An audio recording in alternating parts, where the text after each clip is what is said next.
সেপ্টেম্বরে ফিফার উইন্ডোতে বিশ্বকাপ বাছাই পর্বে নিজেদের প্রথম ম্যাচে ভেনেজুয়েলার বিপক্ষে ৩-০ গোলে জয় পেয়েছে আর্জেন্টিনা। এই উইন্ডোতে আর্জেন্টিনা ২০২৬ বিশ্বকাপ বাছাই পর্বে নিজেদের শেষ ম্যাচ খেলবে ইকুয়েডরের বিপক্ষে।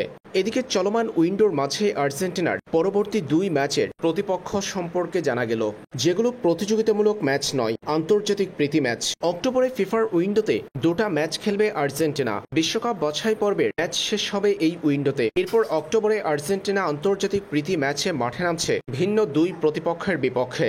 দক্ষিণ আমেরিকার ভেনেজুয়েলার বিপক্ষে অক্টোবরের উইন্ডোর প্রথম ম্যাচ খেলবে তিনবারের বিশ্ব চ্যাম্পিয়নরা। এরপর প্রথমবারের মতো এক প্রতিপক্ষের মুখোমুখি হবে আর্জেন্টিনা। পুয়ের্তো রিকোর বিপক্ষে প্রথমবারের মতো মাঠে নামতে দেখা যাবে মেসি মার্টিনেজদের। বিশ্বকাপ বাছাই পর্বের লড়াই শেষ হওয়ার পর বিশ্বকাপ শুরু হওয়ার আগ পর্যন্ত বেশ কয়েকটি আন্তর্জাতিক প্রীতি ম্যাচ খেলতে দেখা যাবে আর্জেন্টিনাকে, যেটা শুরুটা হচ্ছে ভেনেজুয়েলা এবং পুয়ের্তো রিকোর বিপক্ষে ম্যাচের মধ্য দিয়ে। যুক্তরাষ্ট্রের মায়ামির হার্ড রক স্টেডিয়ামে আগামী 10 অক্টোবর ভেনেজুয়েলার মুখোমুখি হবে লিওনেল স্কালোনির দল। এর 4 দিনের মাথায় 13 অক্টোবর শিকাগোর সোলজার ফিল্ডে পুয়ের্তো রিকোর বিপক্ষে খেলবে আর্জেন্টিনা।